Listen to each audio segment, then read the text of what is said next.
for the current economic crisis, how it affects this Pakistan's environment. And Mr. Arif Irfanullah, who is also the faculty at IBA, and he will basically act as a moderator of this role-play model, and he will introduce their guests. And I hope you enjoyed your tea. I first have a simple question for you. Since we are talking about financial crisis and financial risk management, so a key ingredient here is the use of complex derivatives. So does anybody here know the difference between a used car dealer and somebody who deals with complex derivative instruments? Anyone? The difference is that a used car dealer knows what he's selling.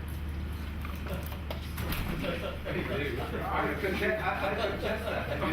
It is completely wrong, in fact. Have you ever read George Akerlof, Market for Lemon? Right. Well, then you should not take that from. You have absolutely completely wrong. Thank you. But his comment was relative. All right. Yeah. Obviously, every joke there is some exaggeration, which is also a joke. All right. Okay. So now the way we are going to conduct this session is a little bit unusual. Here is what we do. So I'm Arif Irfanullah. I'm a faculty member over here. We have three esteemed guests: Mr. Soomro, Ms. Naheed, and Mr. Shabbar Zaidi. What we are going to do is, since people over here come from many different backgrounds, and I apologize if the first few minutes are going to be rather basic, but I want everybody to be on the same page. So I'm going to. Can you hear me at the back? Yeah. Yes.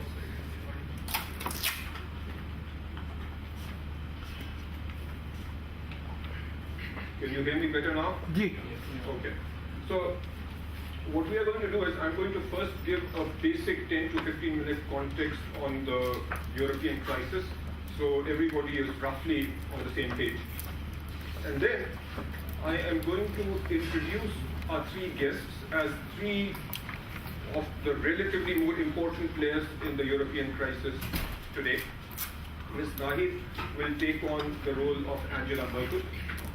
Mr. Shabbar will take on the role of the Greek Prime Minister, Antonis Samaras, and Mr. Soomro will take on the role of Mario Draghi. And the thought process behind this was as follows. I have seen this all the time. People love criticizing their bosses. When they become bosses themselves, or when they are in charge of making decisions, then they see the world completely differently. So one way to understand a situation well is to put yourself in the shoes of the people who need to make decisions. So that's what we've tried to do over here. So our esteemed guests, and I'll introduce them again later in their respective roles, and then you can ask them questions as if they are Ms. Merkel, Mr. Draghi, and Mr. Samaras respectively. Okay, so I hope you will enjoy it. We want to make this interactive, so please jump in with your questions. Now, first, just a basic context. We are talking about the European Union. We are talking about the Eurozone. So I just want to clarify what is what. Again, I apologize if this is too basic and too obvious, but I'm sure there are people here who are not 100% clear about this. The European Union is an economic and political entity, and the European Union consists of the 27 countries that are shown in what is supposed to be red and blue. Within the economic union, we have a free movement of people, goods, services, capital. So that's our economic union. It's a huge union that rivals the US, GDP 17.6 trillion, a rich part of the world with a per capita GDP of 35,000. Now within this economic union is a monetary union called the Eurozone. So of the 27 states in the European Union, we are talking about 17 countries that are part of the Eurozone or a monetary union. Now within this monetary union, as I said, the euro is the designated currency. So it helps create and build a single market. There are obvious benefits to the euro, and there was a huge run-up in the 1990s. There were treaties, agreements that helped set up the euro. Now, why was the euro created? Lots of reasons, both economic as well as political. So economically and financially, having one currency reduces your transaction costs. It greatly facilitates the movement of goods and services. And obviously, there is also transparency in the economic system.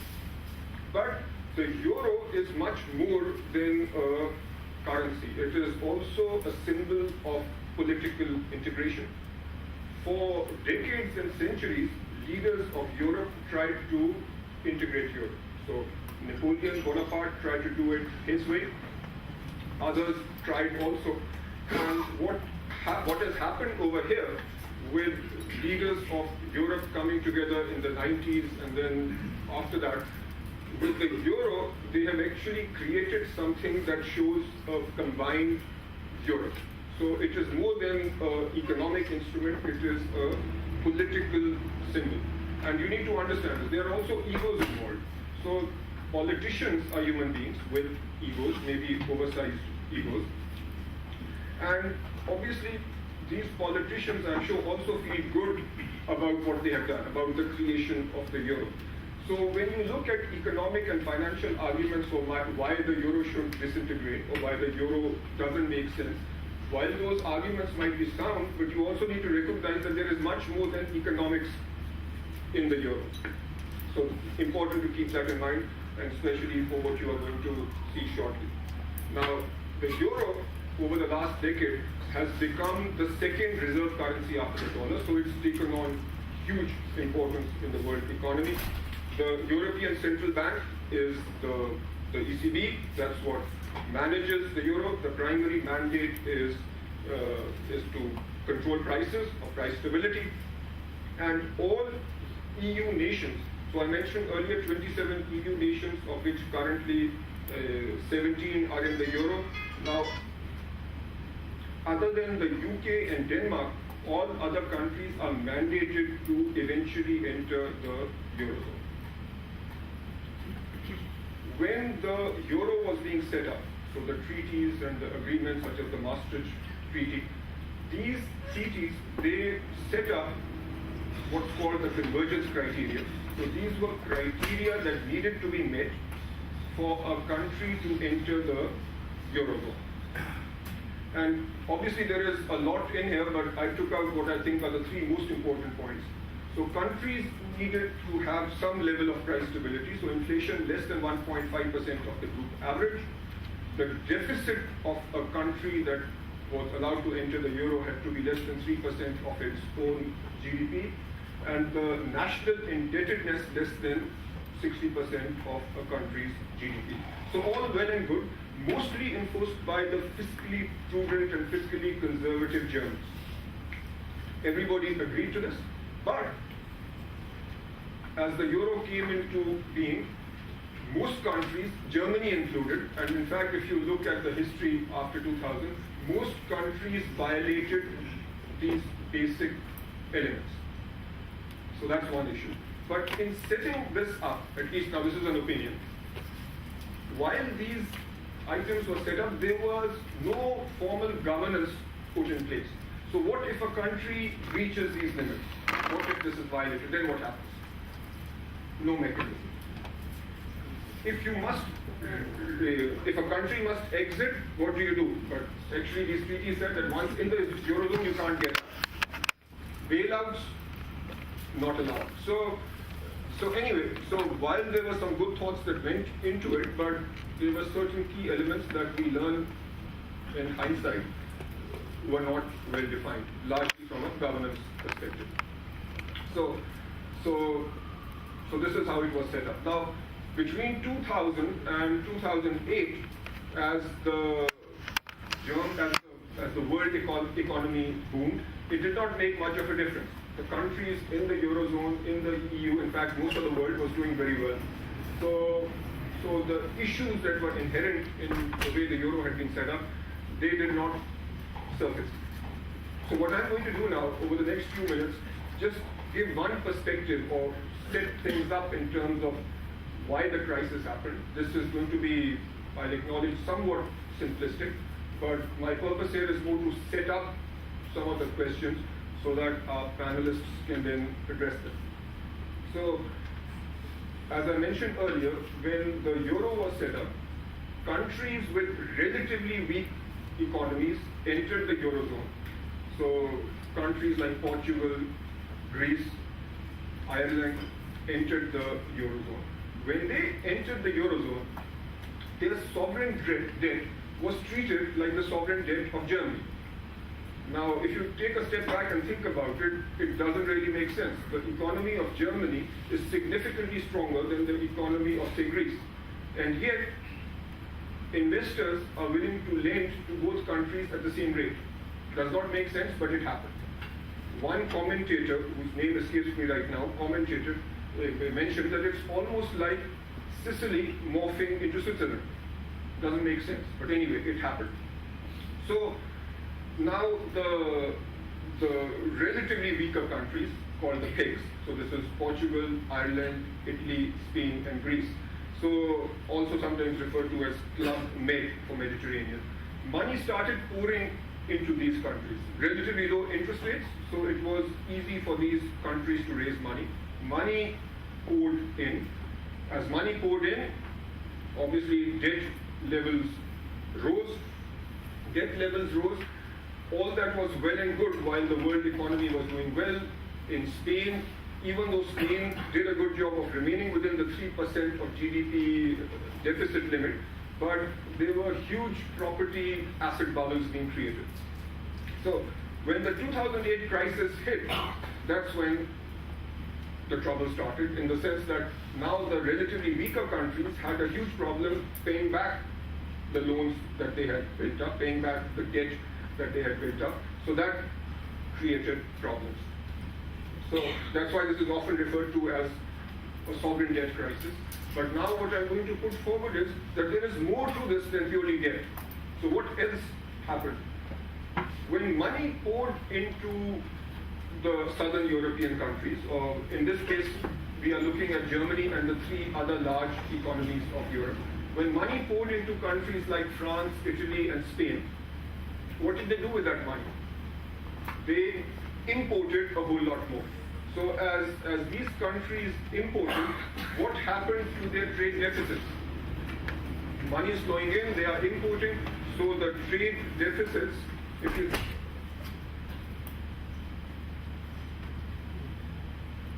so the trade deficits of France, Italy, Spain increased. In other words, more imports. So their trade deficits went up. They're obviously represented by the higher negative number. And who benefited in the process? Germany. Who was exporting to them? Germany. So Germans became, they were already exporters, and they became a exporting powerhouse, exporting to the whole world, but also to France, Italy, and Spain. Now, as this was happening, what happened to efficiencies and labor costs? So in Spain, Italy, and France, with money pouring in and the booming economy, the wages, labor costs went up.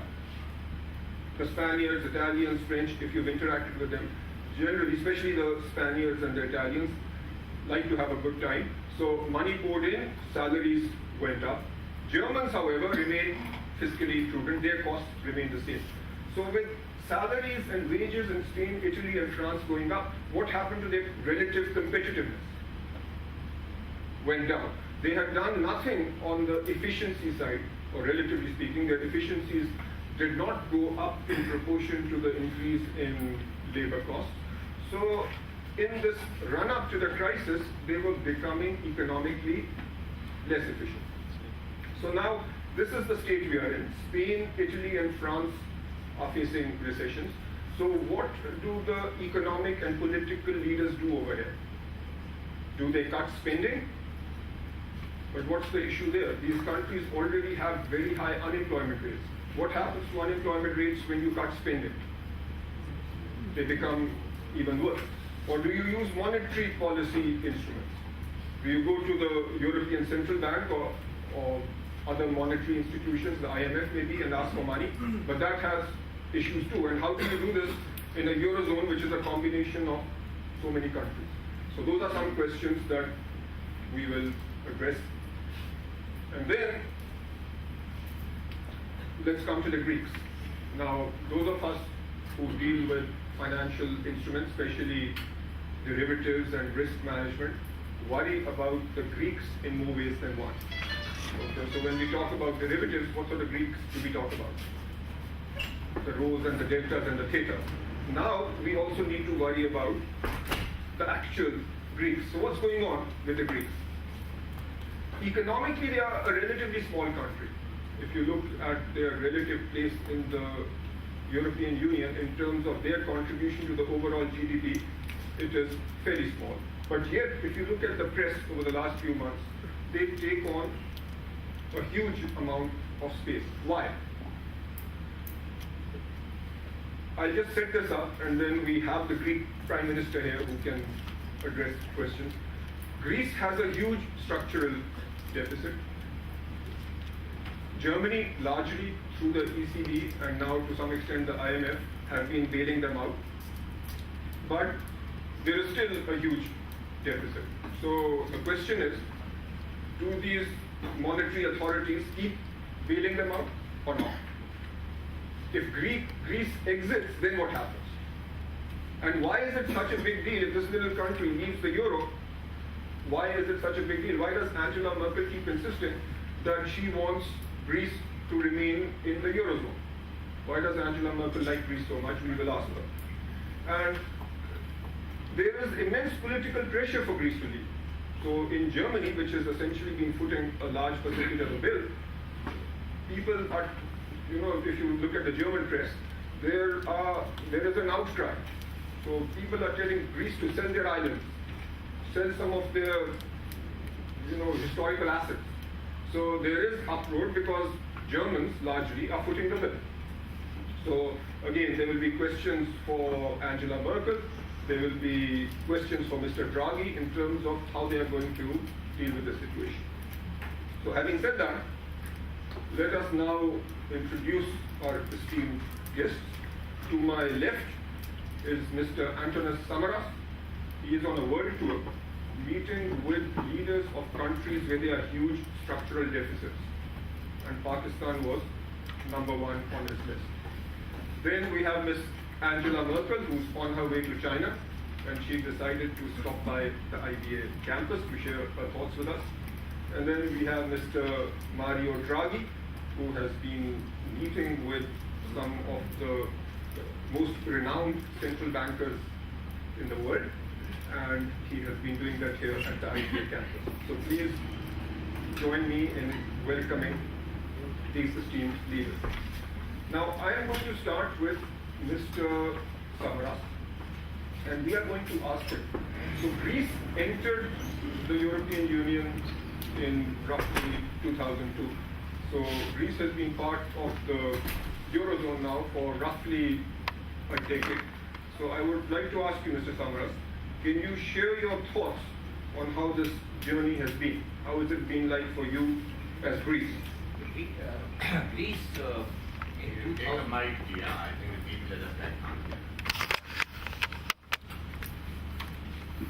Greece in 2000. Greece in 2000 was one of the fastest growing economies. It was not in the position as it is being seen today. The growth rate in Greece in the 2000s was comparatively not similar to Germany or France, but it was a growing country. And the country was basically relying on its historical background, and the two main booster of economy was shipping and tourism.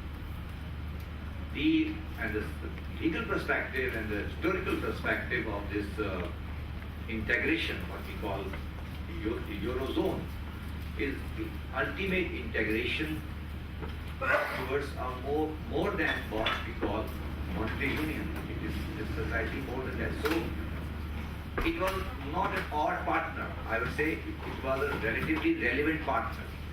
And when we talk about the a bloc, economic bloc, as against the other blocs like China, Russia, and US, you need all spheres and all kinds of economies to be together to cater for what you look for to compete with other block of the other side, other kinds of economies. So what I say that the Greece as a partner in EU was a relevant partner, and it was received well in the Eurozone. It was never a problem. Unlike other economies, and I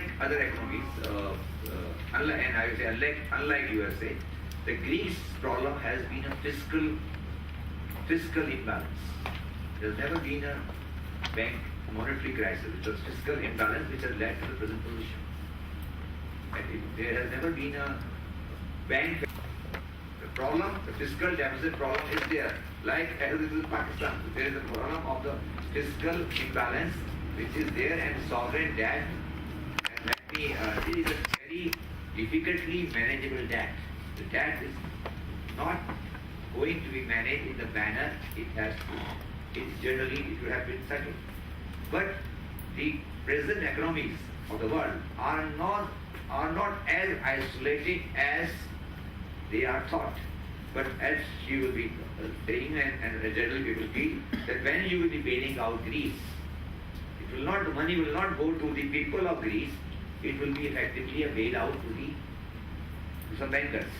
So Mr. Samaras, if I could just ask, you've been saying that you need more time, more breathing space. And you said that it won't cost more money. That's the basic issue which is raised against us, that we are seeking more time, so actually by saving time we are asking for a benefit, financial benefit.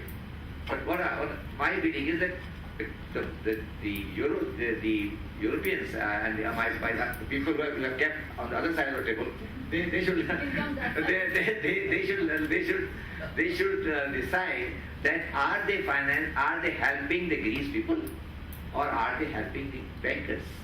And this perception, I think the perception is coming in press, and generally perception being seen that by bailing out Greece, the money will not go down deep down the people, common man. It will go down. It will effectively be serving the bankers. But as a politician, a person dealing with the people, I think this perception is not entirely true.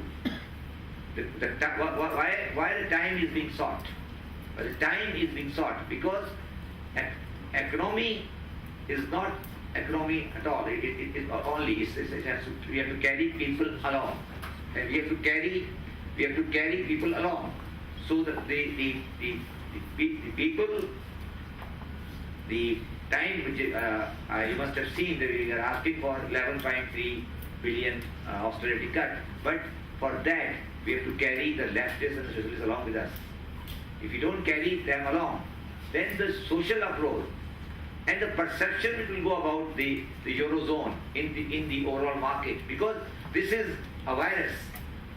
Once this virus will get out from Athens, it will not stop in Athens, it will go to Madrid, it will go to Rome. So it is better, in my personal view, it is better to contain the virus here rather than increase spread. Alright. Okay, now what I would like to do is open it up to the audience. So if you have any questions for Mr. Samaras, Mr. Salman. Actually, first Mr. Salman Fayaz. Okay. Respected Prime Minister, is it not that you are exploiting Germany because you know that it's not feasible for Germany to expel you out from the Eurozone? And that is the reason that you are not accepting their austerity measures. You are not ready to decrease your lifestyle, isn't it? The question is, it is very easy to say that the question is, again, austerity measures. When we call about austerity measures, a nation has been living in a certain manner. Again, I am saying it is politics, it's not only economics. And let us again go back to the roots of the cause which has been said by just now by the moderator, that it was an economic union. It was never a fiscal union.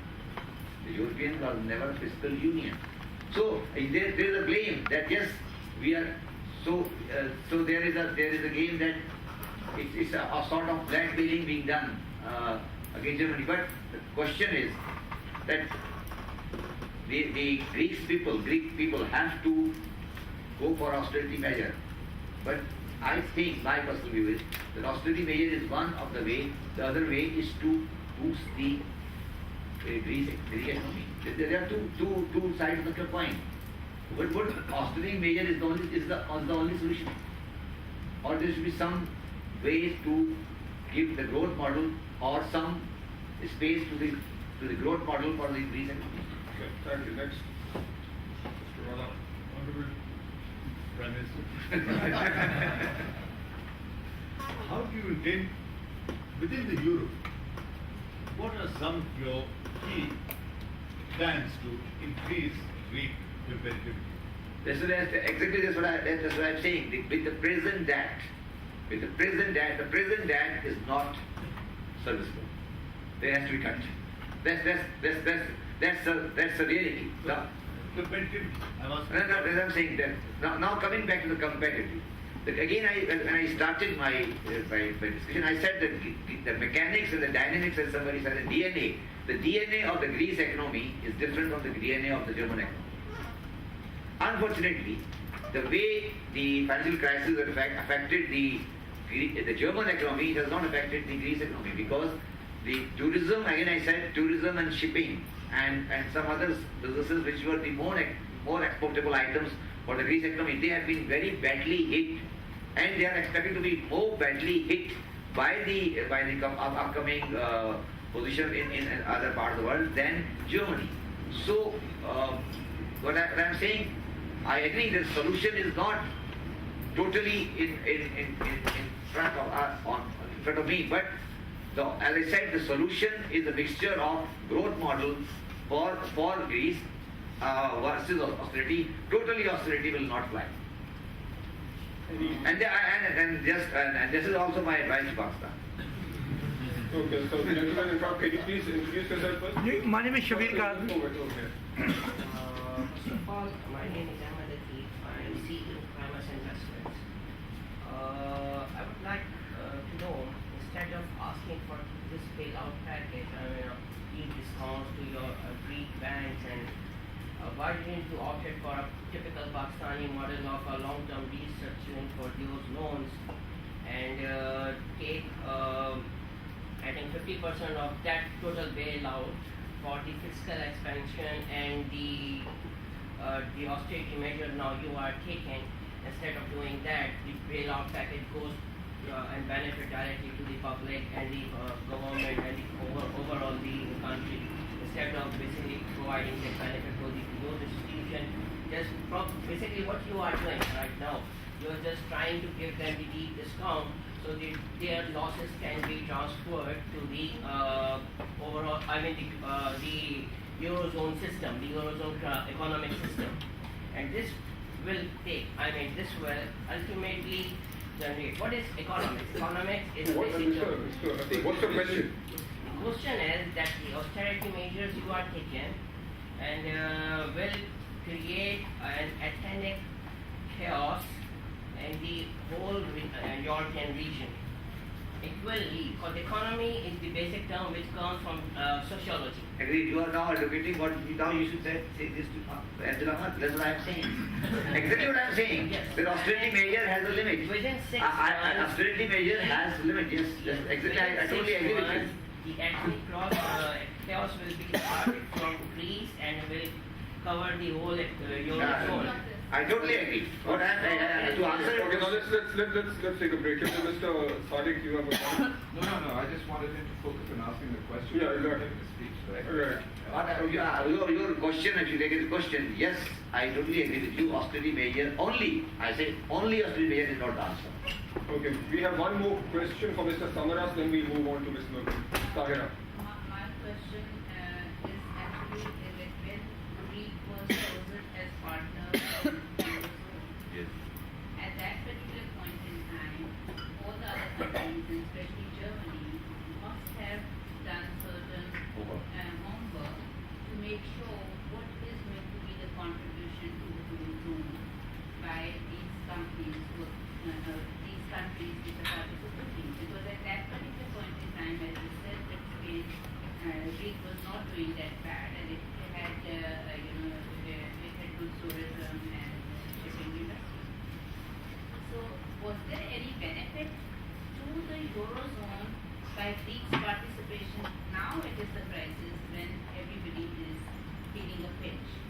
can that be used as an argument that the Greeks' participation also helped the Eurozone in certain manner in order to seek some kind of That's what I said. When the decision of integration was taking place, the fundamental was not, oh, she's my advocate.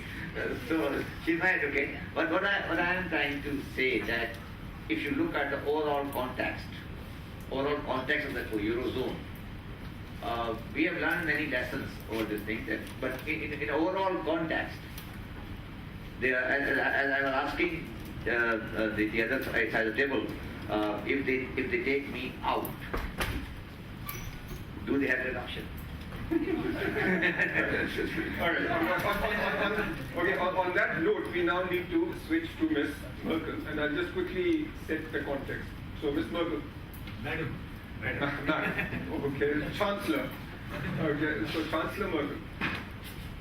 There is sufficient evidence now that numbers, I don't know how to put this nicely, but numbers were cooked, numbers were fudged to allow Greece to enter the Eurozone. And this is fairly open. We won't get into who did it, why did it, but it happened.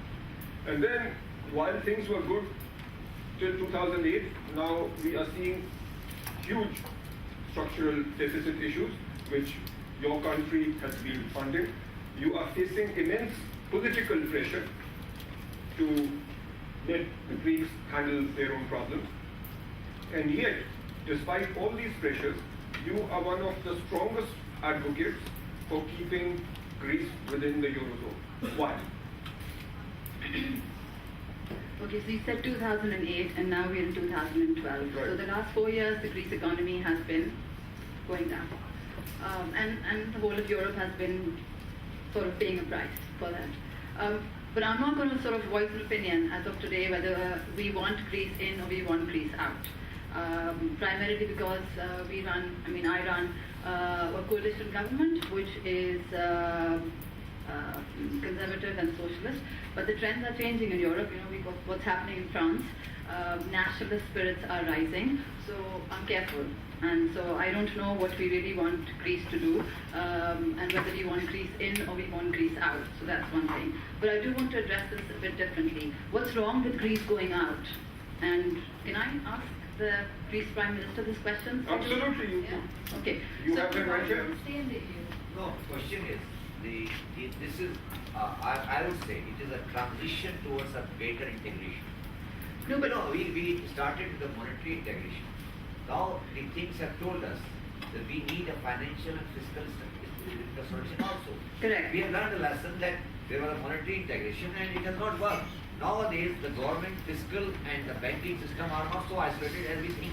right. So if we are to say bail you out, or we continue to bail you out, then we want just more than an assurance from you that you will be able to pay back. And clearly that's fictional. You will never be able to pay back. Correct? That's what I'm saying. And the rest of the European countries as well, if they have to come on board in terms of getting some sort of bailout package, there has to be more of a fiscal union, which has been perhaps ignored, or the regulatory side has not been able to sort of focus on that and ensure a sort of more convergence on the fiscal front. Because you did mention that the problem in Greece has been a fiscal imbalance, so to speak, right?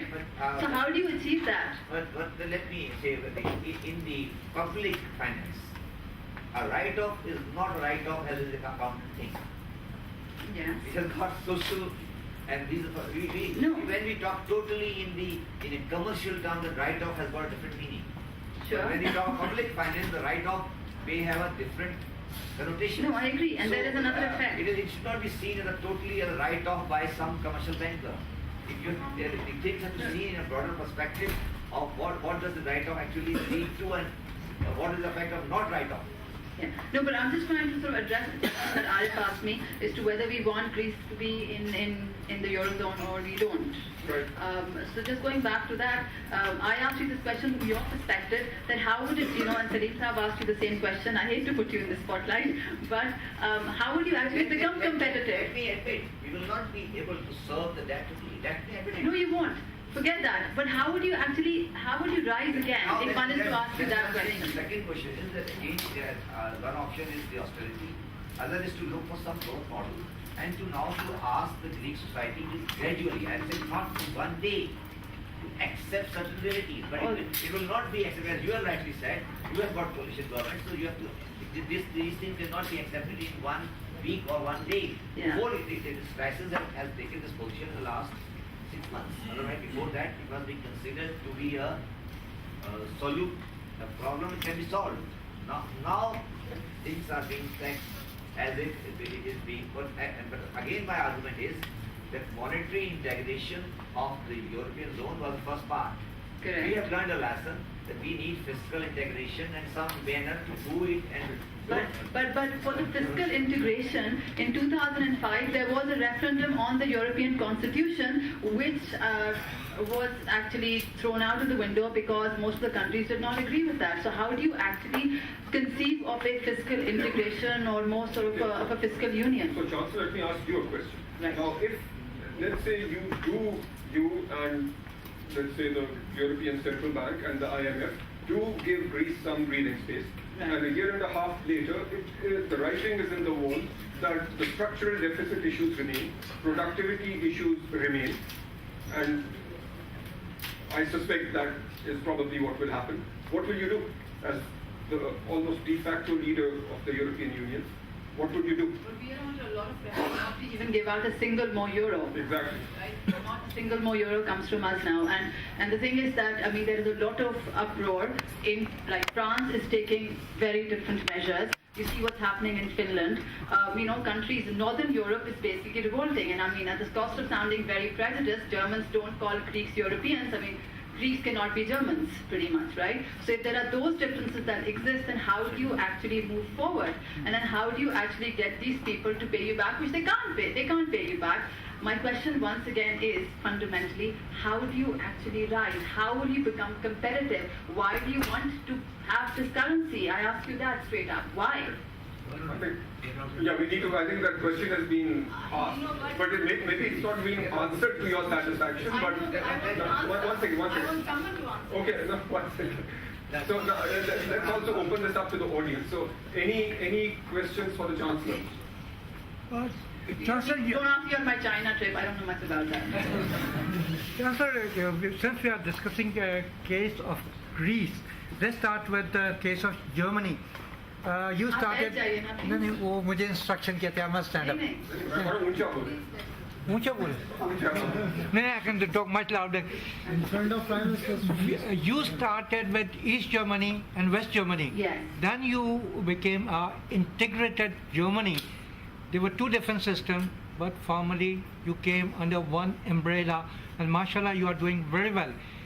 My question is that in Europe, the economy is not driven by wheat, rice, etc., etc. Europe's economy, like America, is driven by arsenal, weapons, and all those countries belonging to Europe, which are doing very well, are basically arsenary merchant. Okay. Last night, what's the question? Europe, they wanted two kind of people, one who can work and one who can enjoy the life and who can benefit from the poor labor. Yeah, absolutely. Look, you see, the challenge we have here is the panel that is supposed to answer questions. At some future point, you can be on the panel. Right now, just So my focus on the question is, What's the question? again, in Europe, the economies are flourishing because of sale of weapons, and all those countries which are not manufacturers of weapons are not doing very well, and Greece is one of them. Point Can I just say something for everyone? Spain has produced one of the biggest companies out of the top 500 companies in the world. Yeah, we know that. So it's not weapons, it's clothes. Okay, anyway, let's go past that. Any other questions? Yeah. When we talk about Lovely. when we talk about the phase exit from the eurozone, can I please know what will be the consequences of it in terms of your specific? We can hear you at the back. Okay, you please can you just introduce yourself and speak loudly? I'm Ali Abdul Ahmed. I work for UBS. My question is that in case of a phase exit from the eurozone, what will be the implication in terms of the respective economies and the financial sector in particular? Which banks do we expect to suffer the most from such a move, and Did we experience a Lehman type situation where? Okay, then lots of ones. Okay, let me pause. So Okay. I'll repeat the question for everybody's benefit. So as I understood it, the question is that if the hit, so that's the relatively weaker economies exit, then what are the implications? And then you went on to ask implication to banks and the financial sector. In terms of, as in when Lehman collapsed, at the point the banks were going to lend to each other. Exactly. Exactly. So a potential systemic crisis after that. So Chancellor Merkel. Yes. Okay, so that's the first concern that we have. So if we are to, sorry?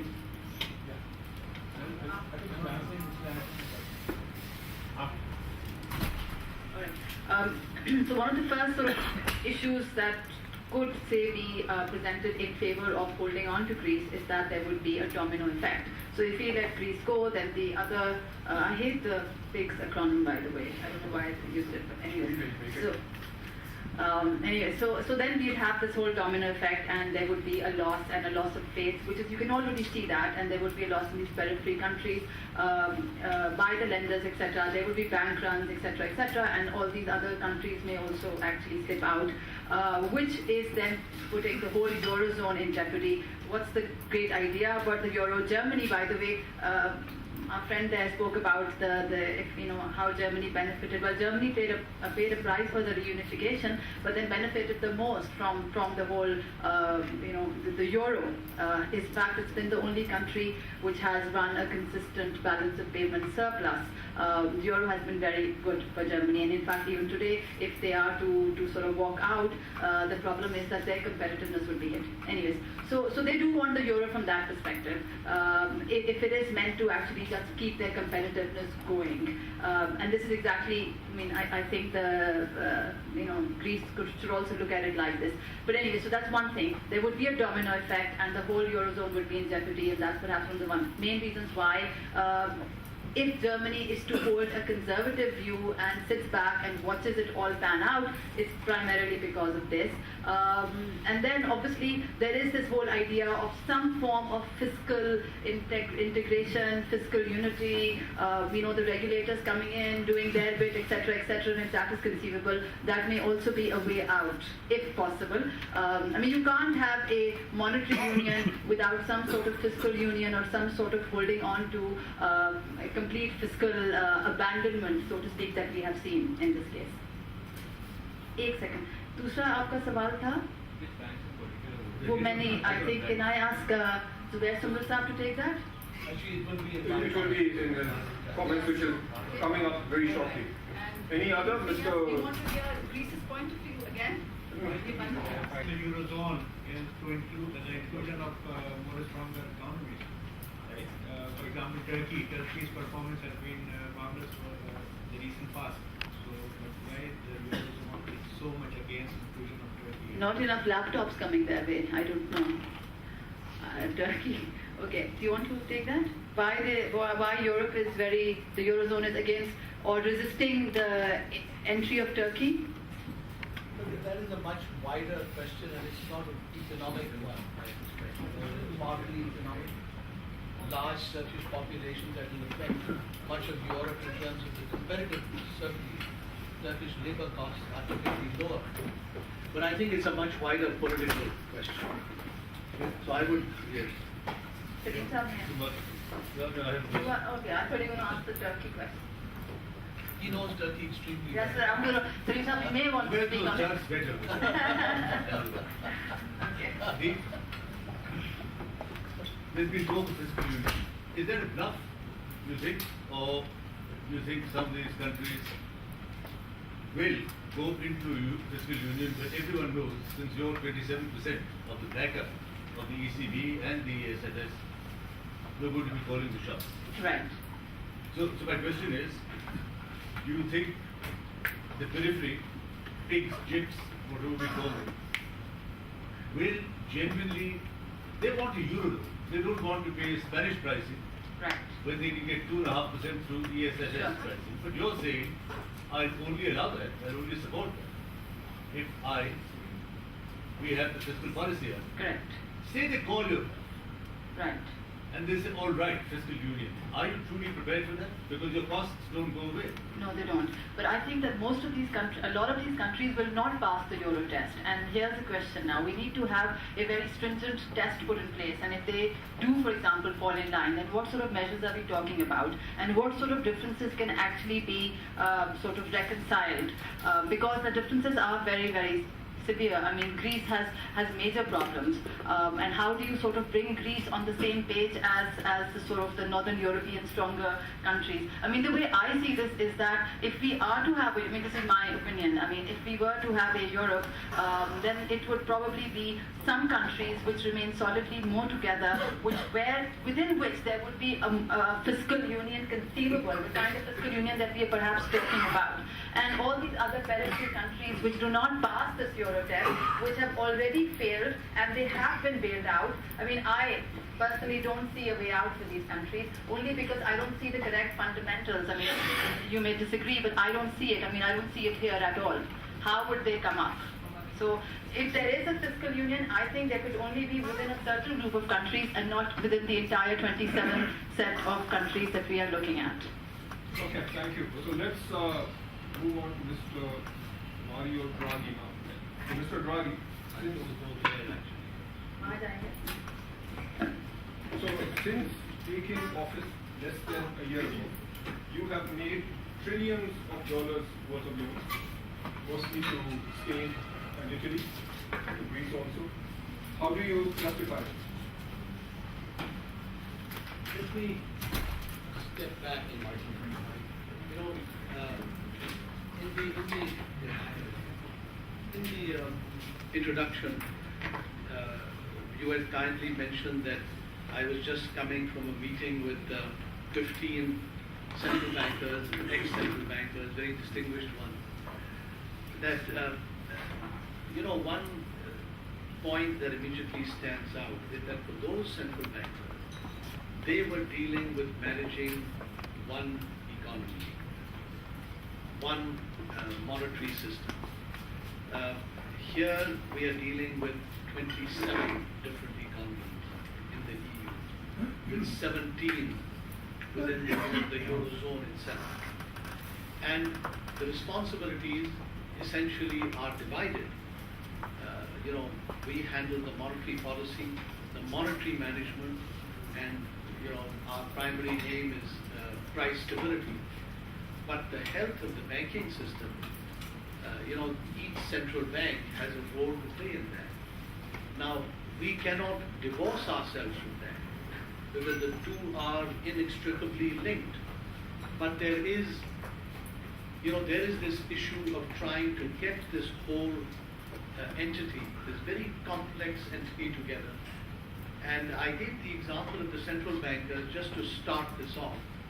So you've got at a minimum 17 countries' central bankers in the Eurozone to bring together in terms of strategies, consensus, values, and so on, standards. You've also got 27 political, you've got 27 governments that you also have to bring together. So any problem that we have to deal with, unless you can get the support behind you to really move ahead, you're going to be stuck on day one. You know, what we have been trying to do, what I've been trying to do, has been now about 9 months in this job. It's an 8-year assignment, so hopefully I will have some more years. This whole thing will continue to move and hopefully in the right direction. But you know, we cannot simply deal with issues, you know, as the Honorable Greek Prime Minister was saying, you know, give us more money. And you know, what are you going to do with that money? How big is that hole going to get? You know, is Greece ever going to get its act together? So what we have to do, and this is in response to the question, a bit of a long response, but the point is, whatever money we give, and this is not unlimited, not if we want to maintain price stability, whatever money we give has got to be linked to results.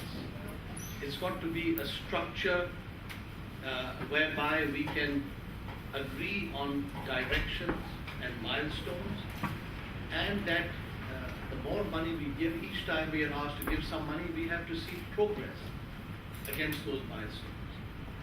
If we don't see that progress, then we have hard decisions to make.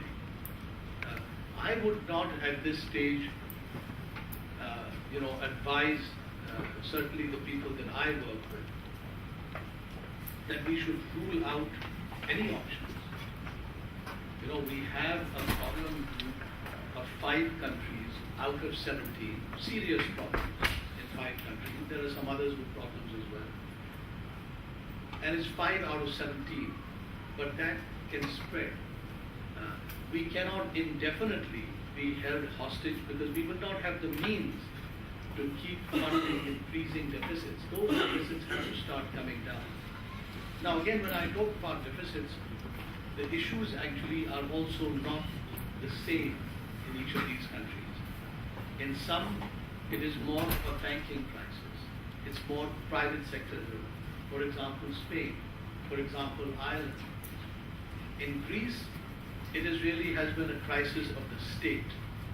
And the banking system's exposure to the state has drawn in the banks into the problem and deepened those problems for them. So this is quite a wide problem. I will tell you very briefly, don't be put off by the size of this book, that what is our thinking at this stage? First we have to recognize that the problems differ. Some are private sector, some are public sector, some are banking systems, some are state problems. They all end up coming together if they are not addressed. But there are separate, different dimensions of the problems. What we have to do is, if you look at how to move forward on this, firstly we have to contain potential panics, which means reinforcing some of the banking systems. And one of the ideas that we had, one of the thoughts that we had, is that if the monies that we give, and these are scarce resources, if the monies that we give are given to banks, then perhaps we can get more accountability. We have professionals dealing with it as opposed to politicians who may or may not appreciate the same problems. And with the banks, we would have the financial information to track. And I'll just give you an example here about how important that financial information is. Greece, and certainly this is to my knowledge, this is still the case, they don't have a single statistical service. The finance minister who came in, this George Papa Constantino II, long name, when he came in 2009, and he asked for details of the fiscal deficit. Greece was saying that they had crossed the 3%, they were at 3.7%. He met with his team for 1 whole month. At the end of that month, they determined that the fiscal deficit was just over 14%, from 3.7 to 14. Now, has Greece set up a single statistical service yet so we will have accurate information? I at least am not informed of that if they have done it. With the banks, therefore, through the tracking system, through the financials they produce anyway, we will have a little more comfort. But of course, our money cannot go only to the banks. That would be insufficient. But our thinking is, in terms of steps that we were working out, where we come in to assist financially through purchasing bonds, we will go only for short duration bonds. We will keep them short so that the accountability process and targeting against the milestones becomes more effective. They will have to keep coming back to us every 3 months and so on and so forth. The countries will first have to apply to the rescue fund. The rescue fund, which has 500 billion euros, of which 100 billion is already committed to Spain, to Spanish banks. That rescue fund requires not only a plan, but also strict terms that need to be met. Now the advantage of going through the rescue fund also is that when these bonds are initially issued, the first issue, the rescue fund can buy them. The ECB itself cannot. We can only deal in the secondary markets. So we have one tool in this rescue fund. The second avenue is the secondary market ability of the ECB.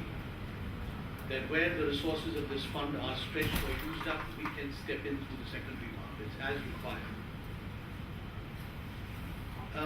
There has been a concern, and this came up in the Greek case, with sovereign debt, a concern about seniority, as they called it, or subordination, where some bondholders were concerned when we did not agree to a subordinated position. In fact, we insisted they have a subordinated position on Greek sovereign debt. That now in this approach we will have to modify in order to give bondholders and therefore the secondary market more comfort. Now, we will have to win over Germany. It's not just the German history and the German economy and the way they operate and so on. The reality is that Mrs. Merkel has elections next year. That is going to be uppermost in her mind. The German concern and their central bank concern has been that funding the weaker economies, the struggling economies through buying their bonds really amounts to monetary financing. And that is something that should be discouraged. So we have to win them over. We have to tell them what are the costs and what are the ways of keeping Greece and the other four fragile economies, how do we keep them moving in the right direction? If they have better ideas, we will buy into that. But the costs of this support would be significantly less than dealing with the exit of all these 4 or 5 countries. The exits will cause chaos, they will be very costly. It's not something we would like to contemplate, certainly not at this stage. We'd like to give the chance of progress. Also, when we finance through banks, the benefit is that those banks then can also be encouraged to extend credit. Now, within all this, we've been talking austerity. By the way, let me give you an example about Greek need for austerity. If you look at their railway systems, the revenues and expense ratio of the railway system in Greece, their expenses are 7 times their total revenues. Have we seen any progress in this direction? Look at their education system. The average cost of their teachers is 4 times the EU average. But the ranking of the education system is the lowest among the 27 countries. These are cultural changes that we know will take time. But meanwhile, there are steps that can be taken. We heard constant references to this 11.5 billion euro expense cut plan. The reality is the details we've been given so far only back up 40 billion euros. We're talking about 11.5 billion now. That's the first step that has to be addressed. Now, what we want to do is, austerity programs are an issue. There is austerity fatigue today. There is also reform fatigue from the stronger economies. But we have to recognize that unemployment levels are already too high, that the hardships are enormous across a range of countries. What we are prepared to do is to accompany this encouragement to move in the right direction, to accompany this through easing interest rates. Our rates are already very low, but we have made a departure from what the ECB was doing till a year ago, when they were raising rates. We are going to bring them down. There's also talk, which you must have heard, about a banking union within the EU. That is a complex issue. It will take a long time to study and even longer to get politicians to agree on. At the moment, the agreement that was arrived at was not as the media projected as a banking union. What was arrived at was that by the end of this year, we would agree on a common banking supervisor for the Eurozone and not the EU. And that common supervisor could then help the individual central banks in terms of banking supervision. There's also talk of, and this may well become a reality, we have to see how the political process moves, and Germany is the key issue here, is of mutualizing debt. So countries, the weaker countries have more breathing space. But the point there is that, if we are to make that argument to Germany, we have to be confident that corrective action and progress will be made. So we have taken a number of actions. It's a tough task. But we are going to have to require performance when we do our money. Thank you. So let's have questions from You can have many answers. You deserve to ask questions. I would just say that you said, but when we do financial analysis, there has to be a difference between a country and a company.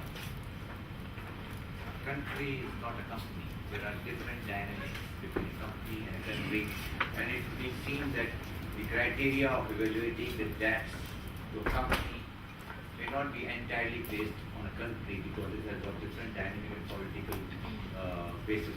The last thing I want to say is that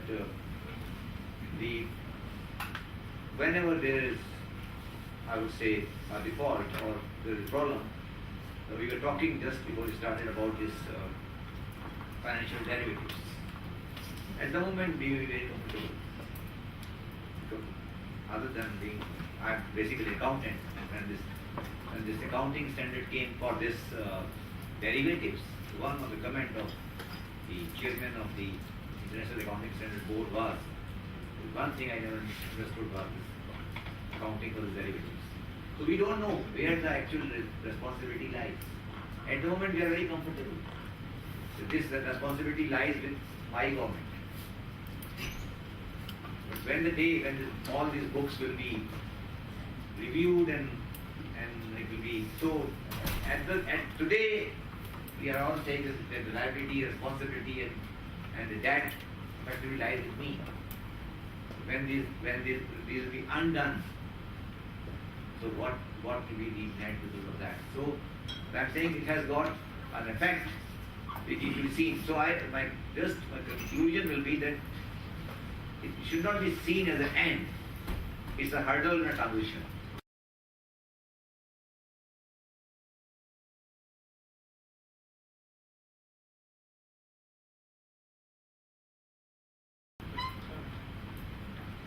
Okay, my name is Athar. I'll be a faculty here. My question to you, sir, that what's your view on European fund facility, and do you think that by taking this facility, it's not going to serve like a too big to fail argument is if you have this facility available, then the one who misbehave would have an incentive, implicit incentive that they would know that eventually they are going to be paid. So what's your view on this European fund facility? For the benefit of the audience, can you just repeat the question? What you are asking is that as we give out money under these various facilities, that what is the example that we are setting, because people can ask for more and more money, the hole can get bigger and bigger and progress may not be made. Is that essentially it? See, this is why the way we look to structure this, we had earlier done some funding under our SMP facility, which is the Securities Market Program. Very short term, and we did 200 million euros under that. And I think this was done last year. And I think that was last year, early this year, I think that was misunderstood. Because that was not meant to be a permanent facility. Those are short-term operations for temporary needs. And you have to show the ability to pay it back. If you don't pay it back, you don't get any more. And there will be other actions taken through other funds as well. This is why whatever we do, our means are necessarily limited unless we set aside our own price stability goal. And even then, they are still limited. We want to structure whatever we give in a way that we can monitor it and that the dispersals are linked to progress. Now, the reality is this is more easily said than done. But we have to look to bring about that sort of discipline, including to keep Germany happy, the strongest economy in the bloc and the biggest, but also to be able to, to build our own credibility, so we bring entities like the IMF in with more funding to join us in dealing with these problems. The IMF, we talked earlier, I think for Greece, what they have put up is about 145 billion. Our estimate of the whole, in terms as far as Greece is concerned, is actually 1.2 trillion. This includes all the pension obligations they have, which they have simply not accounted for or prepared for. You add all that in, and you cannot tackle it on your own. So you have to strengthen your coalition, and you have to make all the money count. Okay, there's actually one question over there. So introduce yourself and then ask your question. I'm Natalia. Loudly. I'm Natalia Naheed. I'm a PhD student at the University of Cambridge. You mentioned debt neutralization, and I wanted to take it a bit further and ask how you would respond to the argument that's recently being made that unless Europe goes more towards a model like the US. Just a second.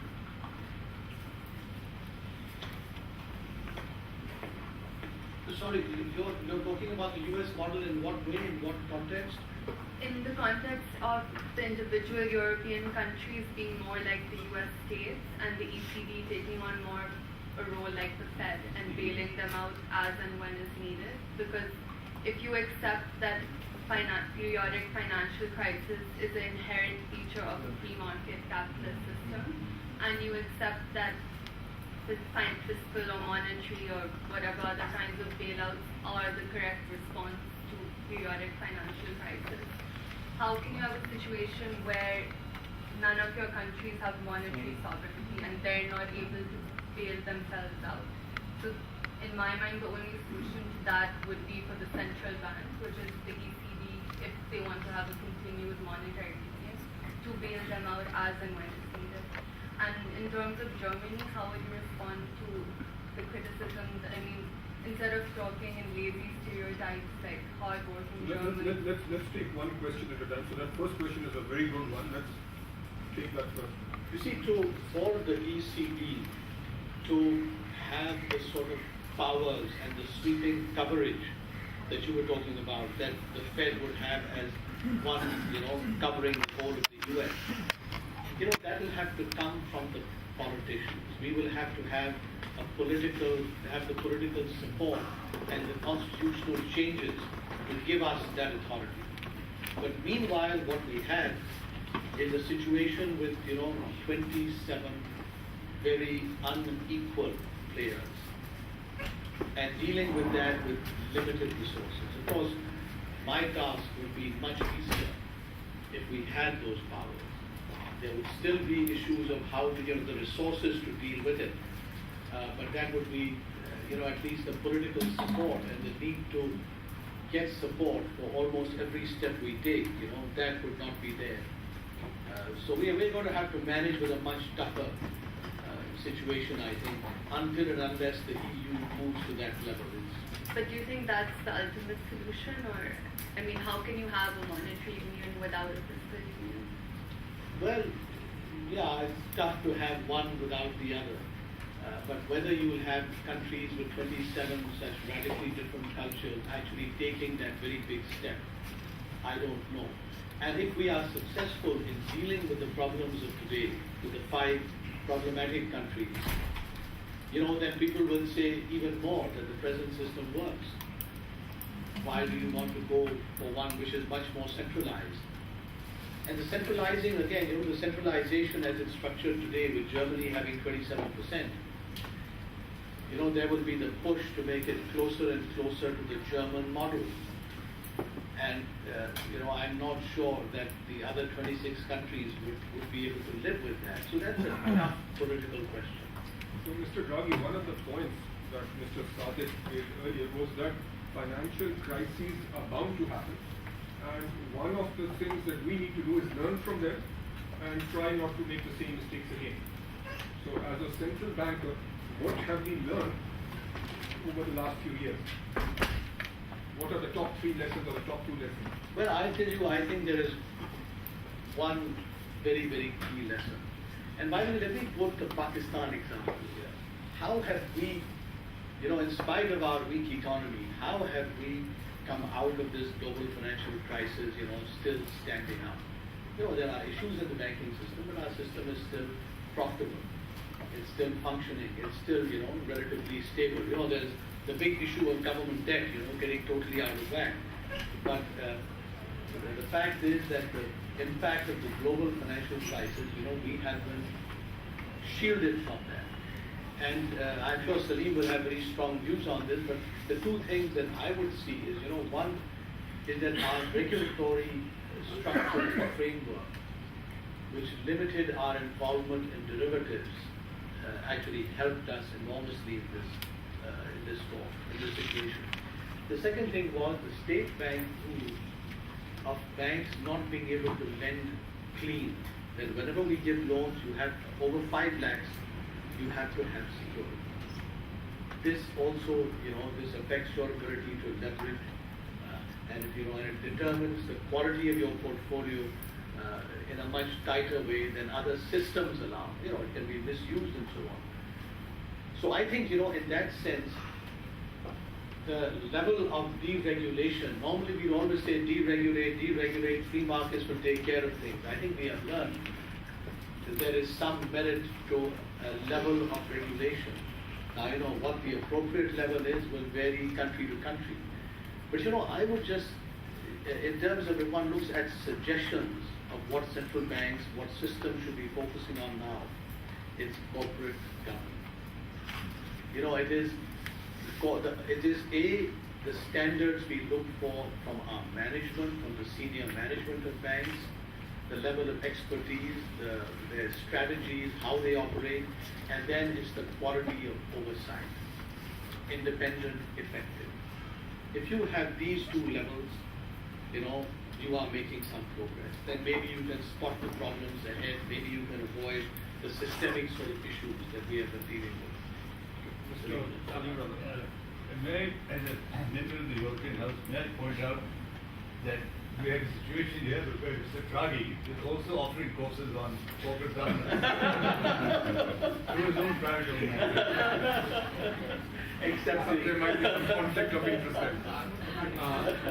Mr. Draghi, a quick question. Let's just introduce yourself. I'm Mushtaq from Citibank, Pakistan. Do you worry about the ECB balance sheet? Providing liquidity to banks against increasingly risky assets. Who bears on the ECB? Yeah, just quickly repeat for the sake of. Well, do you worry about the ECB? He said, do you worry about the ECB balance sheet? Because we are booking more and more risk or loans to more and more risky countries. Yes, obviously, that's a very big issue. It's a very big issue. But this is why what we are looking to do is to reduce the risks on those loans by structuring them, by phasing out the disbursal of those loans, and looking for results. Now, if you compare what the risks that we are taking or that we expect to take in doing that to the risks that we would face if we just let all those 5 struggling countries go their own way and think of the market panic and the systemic issues that would cause, that seems to be a reasonable balance that we're trying to achieve. Can I just make a comment? You actually wrote an article in Zaidi today. Did you know that? No. I haven't seen the papers this morning. They have an article in Zaidi today where you argued against vitamin. Sorry, against? The Bundesbank Chancellor. Yes. About continuing to fund these 5 countries. Yes. The support you got against the Bundesbank was from Madam Merkel. So the point that I'm trying to make is that ultimately your ability to act in coordination with the United States and with the UK that have been much more liberal than the ECB has been. earlier, more liberal and earlier, is limited more by the central bank of the major country, which is Germany, rather than by the political process. So the problem with all of these things, of course, is that at the end of the day, have we learned whether excessive monetization of debt, whether it be country debt, corporate debt, banking debt, excessive monetization of debt, does it bring long-term problems? Bundesbank's view is yes, forget the politics. Merkel's view is no, you've got to solve the problem today, which is exactly what your view is as well. It's just a comment, it's not a... No, it's a very valid comment, and of course, given, both the dominant position of the Bundesbank and the German economy, that's an issue we have to deal with. But the question there is, the hat that we have to sort of put on, or that I have to put on, is that I'm not dealing, representing one strong economy. I'm dealing with 27 or 17 at a minimum economies that differ widely. And we have to find solutions. It's not a one-size-fits-all. We have to find appropriate solutions for this full range. And that's why a customized and a tailored approach, country by country, institution by institution. Since I am in Pakistan, I think it's very comfortable about Pakistan. They're giving the Pakistani banking system is doing reasonably well. Personally, I think we are in the same position as more lucky than it is. And I want the Pakistanis, there will be no Germany, there will be no ECB to save Pakistanis. So we should be very cautious of how we see the Pakistani banking system flourishing. I have a different view on this. And I don't see that the regulatory environment in the Pakistani banking system will solve the issue. Pakistan's fiscal problem is basically government Pakistan Islamabad, and that is not going to be solved in another immediate 3 to 4 years. And in my view, we are heading, in Pakistan, you are heading towards a position like this. Just one last question, Mr. Turab, and then we need to wrap up this session. I have a slightly broader question. In your opinion, do you think the root cause of this whole EU dilemma lies in the cultural differences in the different countries? And is it even fair to force people coming from different cultures to conform to one specific economic model? Because according to a number of psychological and neuroscientific research, the way human beings are wired to make economic decisions, the culture also has a big part to play in it. So maybe some people are supposed to live in a different economic model, and we should be coming out of a denial phase and planning an exit strategy for you.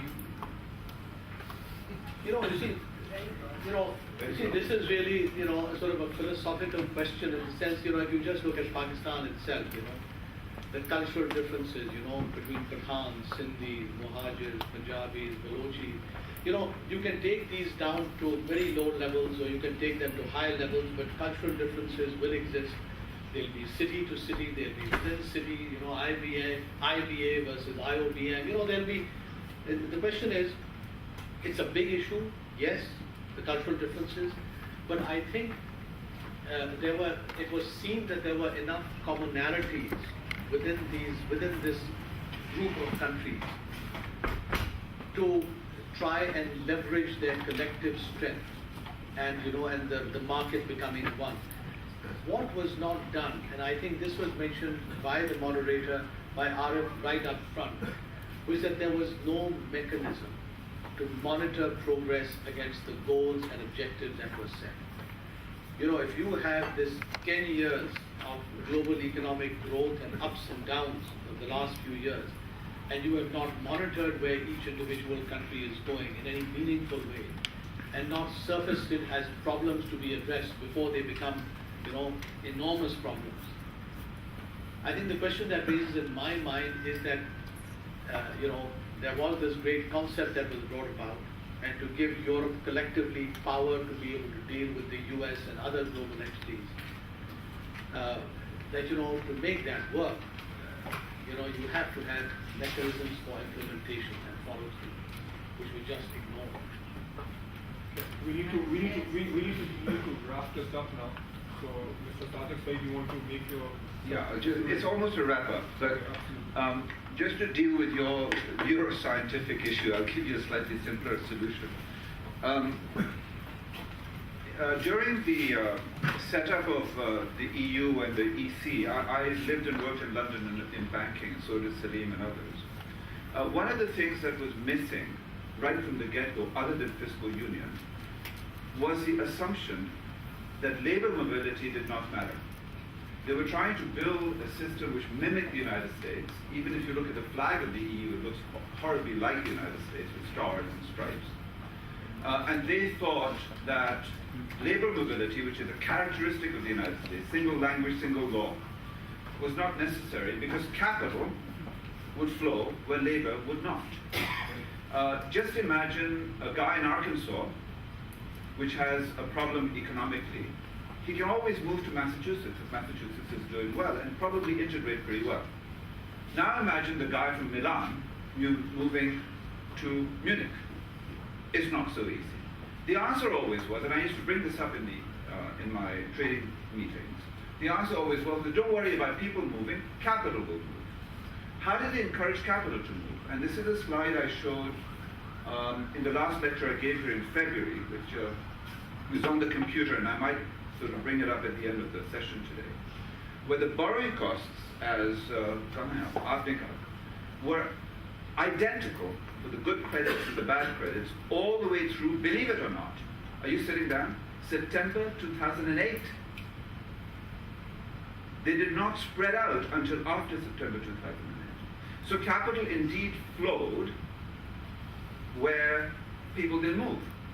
But this is where I object to Arif's approach, which is capital doesn't just flow, you have to ask for it.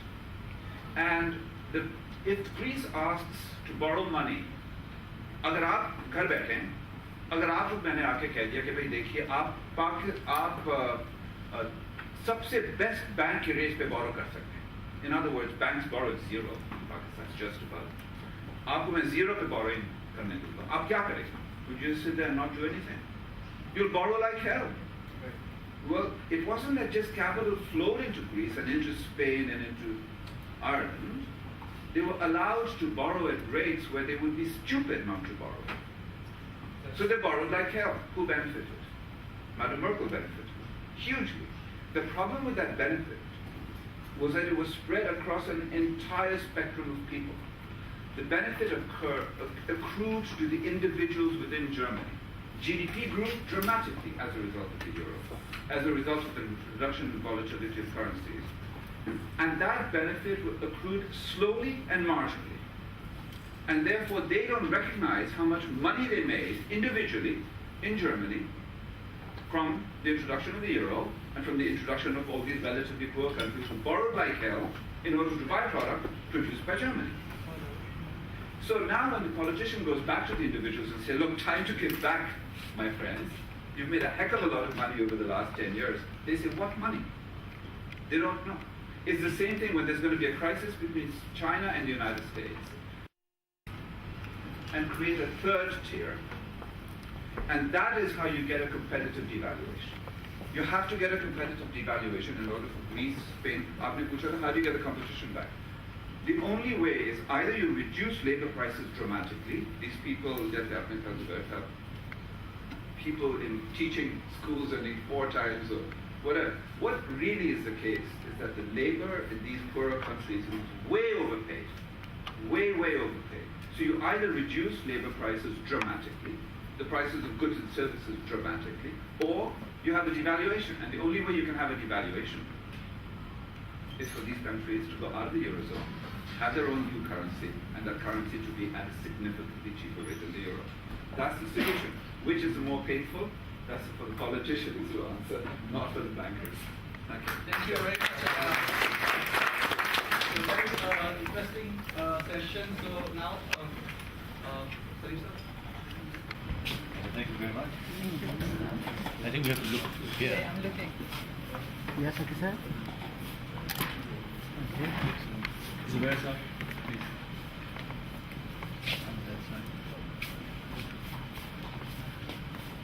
Yes, Mr. Draghi. Yes, sir. You know, someone said the problem with Europe is very simple. They've got a German as Pope and an Italian as the head of the European Central Bank.